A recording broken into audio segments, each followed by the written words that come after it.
मुदित, अगर मैं 2025 की बात करूँ, देखिए बहुत तरह की फ्लक्चुएशन हमने देखी। हालाँकि ये मार्केट है तो ऑब्वियस है कि ऊपर-नीचे तो रहेगी। बिल्कुल, बिल्कुल। लेकिन अगर मैं 2025 की बात करूँ तो देखिए एफआईआईज़ की बहुत बड़ी ज़बरदस्त सेलिंग हुई है। बिल्कुल। बहुत बड़ा झटका लगा था, लेकिन प्लस पॉइंट ये रहा कि जो डीआईआईज़ की अगर मैं बात करूँ तो वो एक पिलर की तरह बिल्कुल, मार्केट में खड़ा रहा, जिसने बहुत ज़्यादा कंट्रीब्यूशन मार्केट बचा को लिया दिया मार्केट। है। जी, तो इसका कितना इम्पैक्ट एनआरआईज़ जो इन्वेस्टर्स होते हैं जी, या फिर उनके माइंडसेट पर पड़ता है कि जी। अगर इंडियन मार्केट हुँ। फ्लक्चुएट कर रही है, वहाँ पर झटका लग रहा है, तो उस दौरान उनकी क्या माइंडसेट रहती है, क्या सोच रहती है कि वहाँ पे इन्वेस्ट किया जाना चाहिए? या फिर जैसे कि आपने बताया स्टार्टिंग में कि यूएस मार्केट में वो ज़्यादा प्रेफ़रेंस देते हैं क्योंकि वो सबसे बड़ी मार्केट है। जी। तो क्या इसको लेकर आप कहेंगे? नहीं, बिल्कुल सही सवाल है आपका। जैसे-जैसे मार्केट फ्लक्चुएट होती है तो औ वो ये ज़रूर देखते हैं कि कुछ वक़्त रुक जाते हैं कि हुँ, मार्केट कितना नीचे तक जा रहा है। बट एक अंतर जो मैंने बहुत देखा एनआरआई और यहाँ पे जो हम भारतीय रहते हैं, रेसिडेंट लोग, कि एनआरआई जब इंडियन मार्केट गिर रहा होता है ना, तब हुँ, भी बढ़िया पैसा डालता है। अच्छा। उसको इतना समझ आ रहा होता है हुँ, कि इस समय ज़्यादा पैसा डाल देते हैं। वो रिस्क अच्छा। लेने को तैयार रहता है। हुँ, आज भी जैसे अभी मार्केट एकदम काफ़ी गिरा हुआ है, जैसे कुछ बिल्कुल। टाइम से। हाँ, आप देखोगे इस महीने हमारा सबसे अच्छा परफ़ॉर्म करा है, हाँ। जबकि रेसिडेंट मार्केट हाँ, इतना अच्छा परफ़ॉर्म नहीं है। 26,300 को क्रॉस कर गया था। राइट। तो हुँ, इसलिए ऐसा हो रहा है हुँ, क्योंकि उनके लिए रिस्क लेना आसान रहता है उस मार्केट में, हाँ। जिस मार्केट में वो लॉन्ग टर्म सोच से पैसा डालते हैं। तो हुँ, फ्लक्चुएशन डेफिनेटली वो ये ज़रूर देखते हैं कि कब तक गिर रहा है, हुँ, बट इस बात से वो ज़्यादा नहीं घबराते, हुँ। अगर आप इस चीज़ को कंपेयर करें भारतीय मार्केट से। अच्छा, हुँ। बिल्कुल, मतलब वो उनको इतना डर नहीं सताता इस नहीं चीज़ का। सताता, बिल्कुल सही बिल्कुल, बात है। उसमें एक अच्छा। सोच ये भी है, जैसे आपने एफआईआईएस की बात करी, हुँ, एफआईआईएस इंस्टीट्यूशन मनी होता है। हाँ। उसको ये होता है कि यार वो कहाँ जल्दी से जल्दी पैसा बना ले। तो हुँ, जैसे ही कोई मार्केट गिरता है, वो एकदम निकलते हैं और दूसरे दुनिया में डाल देते हैं। हुँ, पर जैसे-जैसे आप नीचे जाते हो वेल्थ पिरामिड में, जैसे हाँ, एफआईआईज़ हो गए, हुँ। फिर आते हैं आपके एफपीआई, यूएचएनआईज़ आते हैं। बिल्कुल। हुँ, एफआईआईज़, एफडीआईज़ कुछ भी कह लें, वो हुँ, इंस्टीट्यूशंस हैं जो पैसा डालते हैं, तो सबसे ज़्यादा रिचेस्ट ऑफ द रिच। हुँ, फिर आते हैं यूएचएनआईडब्ल्यू, मतलब जिनके पास मान लो आप दुनिया में करीब-करीब 1000 करोड़ से ज़्यादा पैसा है। अच्छा। फिर आते हैं वो लोग जिनके पास 200 करोड़ से ज़्यादा पैसा है। हुँ, और फिर आते हैं वो लोग जिनके पास 30 करोड़ से ज़्यादा पैसा है। हुँ, और फिर आते हैं वो लोग जिनके पास मान लो 1 करोड़ से ज़्यादा पैसा है। हुँ, तो ये जो एनआरआई मार्केट है ना, वो हुँ, ज़्यादातर 1 करोड़ से 30 करोड़ के बीच वाला मार्केट है। हुँ, उनकी सोच और एक 1000 करोड़ वाले की सोच बहुत अलग रहती है, हुँ, क्योंकि उनको तो तुरंत कहीं और डाल के पैसा बनाना है। 1 से 30 करोड़ के वाला इतना जल्दी अपना मूवमेंट नहीं करता, हुँ, वो रहता है, वो स्टे करता है बेसिकली। हुँ। तो ये है सोच। कुछ गलती भी कर बैठते हैं, जिस तरीके से जितना देखिए सोच उनका माइंडसेट है, सीआर में पैसा लगाना है, तो फिर कुछ गलतियाँ भी उनसे होती होंगी? बिल्कुल, बहुत गलतियाँ। हम बहुत बार बोलते हैं, और पर फिर भी जैसे काफ़ी उदाहरण है, जैसे हम बहुत बार मना कर रहे थे, अब एकदम पीक पे आ गया है, हाँ, तो आप अभी मत डालिए। जैसे 1 साल पहले जब मार्केट एकदम पीक पे था, फिर भी लोग मानते ही नहीं थे, मतलब नहीं हम तो डालेंगे। हाँ, हम तो स्मॉल कैप क्वांट में डालेंगे। नहीं, आपको अभी नहीं डालना। हमने काफ़ी कोशिश भी की थी, हुँ, बट होता है कुछ लोग करते हैं, फिर उसके बाद वो 1 साल बाद परेशान होते हैं, सीखते हुँ, हैं अपनी गलतियों से। हुँ, बट ये तो मार्केट ऐसे ही सिखाता है, मैं तो ये हुँ। कहूँगा। अच्छा, अगर मैं अभी गोल्ड, सिल्वर, बिटकॉइन भी मैं इसमें ले लेती हूँ। देखिए, जिस तरीके से हम देख रहे हैं, किस तरीके से ये बूम कर रहा है, तो इसको लेकर क्या उनकी स्ट्रैटेजी है? क्योंकि खास तौर पर अगर मैं बिटकॉइन की बात करूँ, तो कहीं न कहीं बिटकॉइन में पैसा लगाने के लिए पैसा उतना होना भी चाहिए और रिस्क जो क्षमता है, कैपेसिटी है, वो होनी भी बहुत ज़रूरी है।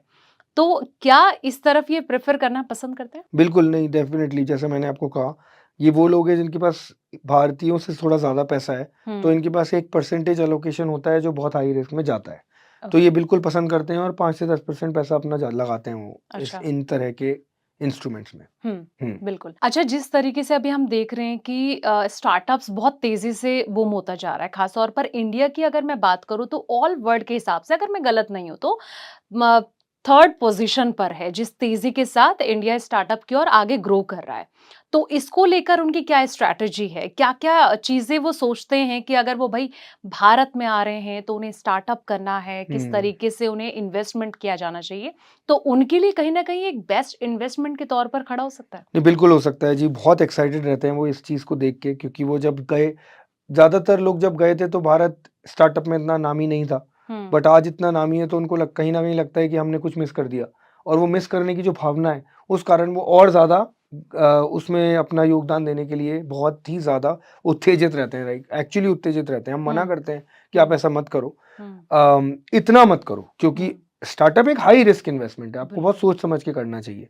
तो अ 3 तरह से वो इसमें भाग ले सकते हैं। हम्म, एक तो जो फंड्स हैं, स्टार्टअप हाँ, फंड्स, हाँ, उनके थ्रू डाल हम्म, सकते हैं पैसा। दूसरे काफ़ी प्लेटफॉर्म्स हैं जिसके थ्रू पैसा डलता है, जैसे एंजलिस्ट हो गया, लेट्स वेंचर हो गया, ऐसे प्लेटफॉर्म्स हैं जिनके थ्रू स्टार्टअप्स में पैसा डलता है।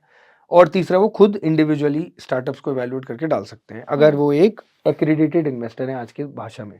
हम्म, तो ये 3 तरह के होते हैं। हम्म, अब क्योंकि वो भारत से दूर हैं, तो उनके लिए जो सबसे सही तरीका होना चाहिए, वो होना चाहिए कि फंड्स के थ्रू अपना इन स्टार्टअप इन्वेस्टमेंट में अपना योगदान देना, या फिर खुद स्टार्टअप करना जब वो यहाँ आ रहे हैं। अच्छा, तो ये 2 उनके लिए ज़्यादा किफ़ायती होने चाहिए, सही तरीके से होने चाहिए। हम्म, बहुत सारे एनआरआईज़ मैंने देखा है कि वो काफ़ी स्टार्टअप्स में बिना कोई ड्यू डिलिजेंस के ही डाल देते हैं, क्योंकि वो यहाँ है ही नहीं। तो हम्म, उनको बहुत सारे तौर तरीके नहीं पता, फिर वो हम्म, परेशान भी होते हैं। हम्म, तो मतलब मेरे हिसाब से ये सब तरीके हैं और उनको इस तरह करना चाहिए। हम्म, और उनके अंदर बहुत एक्साइटमेंट है इंडियन स्टार्टअप्स को लेके। हम्म, और काफ़ी लोग ऐसा मैं देख रहा हूँ पिछले 2-3 साल में हम्म, कि जितने तादाद है उनकी जो इंडिया में आके स्टार्टअप करना चाहते हैं, हम्म, वो बढ़ रही है। बिल्कुल बढ़ती जा रही है और जिस तरीके से आपने बताया कि कहीं न कहीं वो अलग स्ट्रैटेजी से भी सोचते हैं और कई बार वो धोखा भी खा जाते हैं, घाटा भी खा जाते हैं।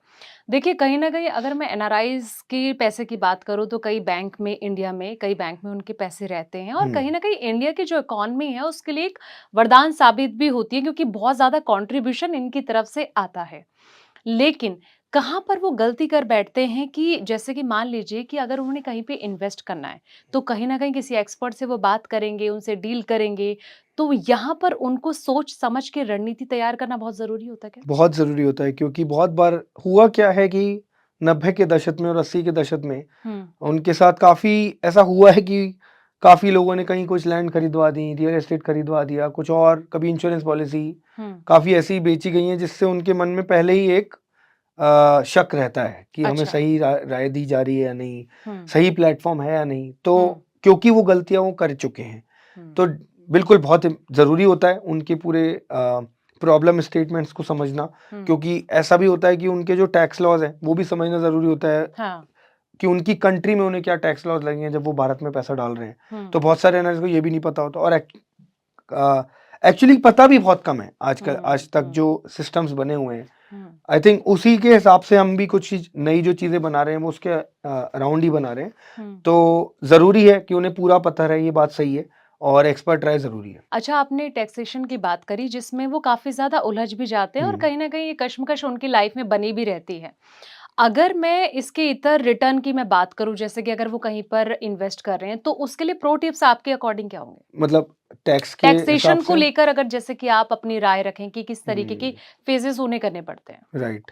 नहीं तो जैसे उनको पहले यही नहीं पता होता कि अगर वो यहाँ से पैसा बना रहे हैं, हुँ, और तो उनका जो टैक्स लगता है यहाँ, वो अपने खुद के देश में इस्तेमाल कर सकते हैं, क्योंकि भारत के 90 से ज़्यादा कंट्रीज़ के साथ डबल टैक्सेशन अवॉइडेंस एग्रीमेंट है, डीटीडबलए कहते हैं उनको। हुँ, हुँ, हुँ, उससे ये होता है कि जो भारत में पैसा बनाया और यहाँ पे उसका जो टैक्स पे किया, वो जो पे करा उनने, और जो वहाँ उन्हें पे करना है, हुँ, वो यहाँ का टैक्स जो पेड है उसके अगेंस्ट वहाँ पे यूज़ कर सकते हैं। और उसका जो अम, उस मतलब आप डिफरेंस जब निकालेंगे, जितना हुँ, टोटल पे करना है और जो भारत में पे कर दिया, तो आप डिफरेंस पे करते हो वहाँ। हुँ, बहुत सारे एनआरआईज़ को ये नहीं पता, वो दोनों तरफ पूरा पैसा पे कर देते हैं, तो हुँ। इससे बहुत सारा पैसा उनका बच सकता है। अच्छा, अगर मैं सेक्टर वाइज़ बात करूँ तो कहीं न कहीं रिन्यूएबल एनर्जी हो गया, ईवीज़ इंफ्रास्ट्रक्चर हो गया, इस पर बहुत तेज़ी से काम किया जा रहा है। हुँ, हुँ। ख़ास तौर पर अगर मैं इंडिया की बात करूँ तो देखिए, अब कई तरह के अनाउंसमेंट शायद हो सकता है कि इन फ्यूचर इनको लेकर देखने को हुँ, मिले। कहीं न कहीं सेक्टर्स भी बहुत उम्मीद की जा रही है कि शायद आने वाले टाइम पे बूम करेंगे। हुँ, हुँ।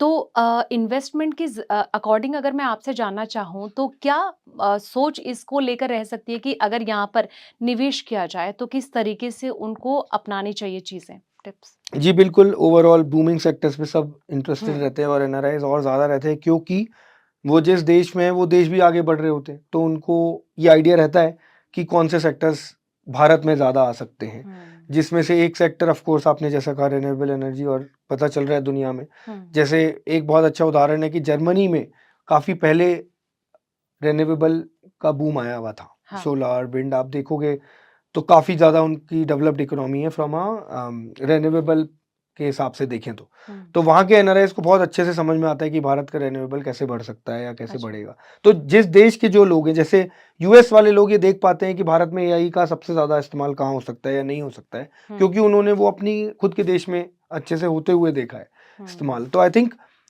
इस तरह से एनआरआई का दिमाग पहले पकड़ लेता है ऐसे trends compare to a resident जो यहाँ पे रहते हैं, क्योंकि उन्होंने वो चीज़ खुद एक्सपीरियंस की होती है। तो जैसे भारत में भी जो सेक्टर्स आ सकते हैं, एआई का डेटा की पूरी डेटा सेंटर सबसे बड़ा सेक्टर जो सब दिख रहा है अब, ऑफ कोर्स रिन्यूएबल एनर्जी है ही है, सेमीकंडक्टर हम सब जानते हैं। तो आई थिंक डेफिनेटली ये सोच है।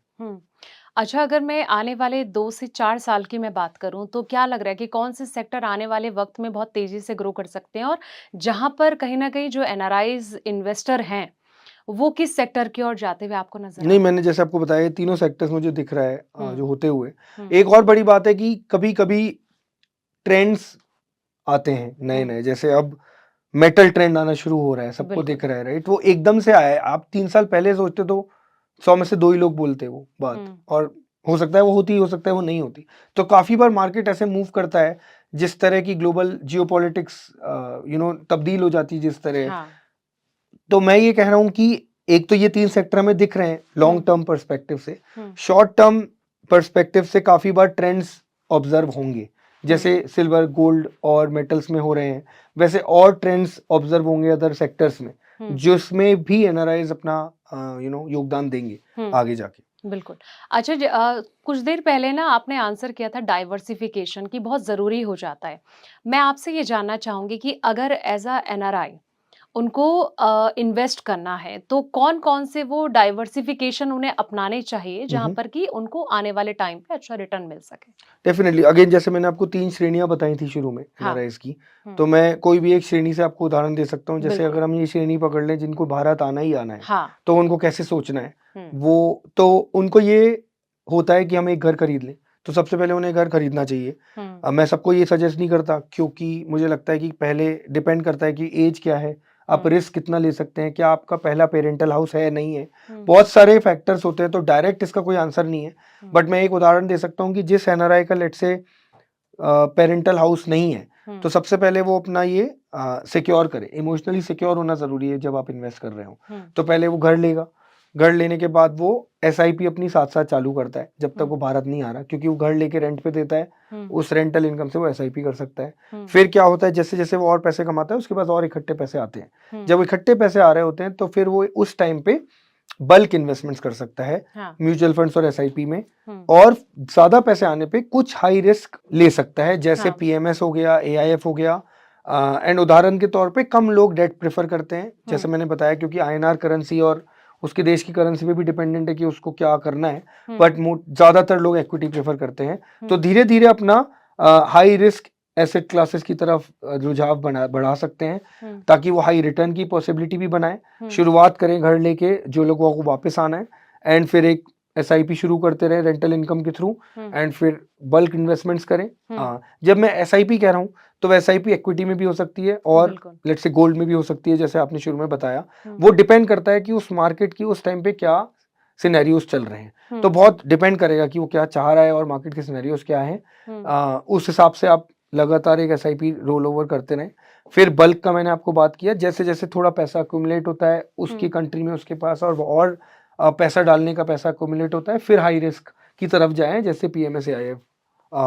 एंड फिर एंड में जब काफी पैसा हो जाए तो आप very high risk asset classes, जिसमें ज्यादा पैसे बनाने की पॉसिबिलिटी भी रहती है, बट खोने की भी पॉसिबिलिटी रहती है, स्टार्टअप की तरह, वहां पे भी आप सोच सकते हैं। ऐसे डाइवर्सिफिकेशन थॉट रखना चाहिए।